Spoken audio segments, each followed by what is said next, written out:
मोहब्बत कर गइल अखियाँ न धड़कन के खबर लागल। मोहब्बत कर गइल अखियाँ न धड़कन के खबर लागल। ई रूपवा के असर ना कर गई पागल।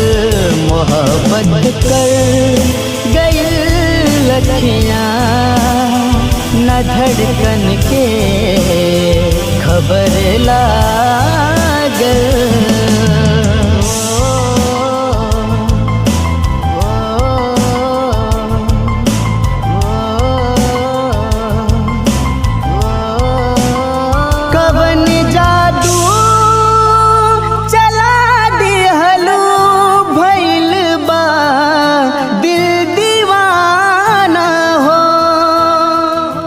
खुद के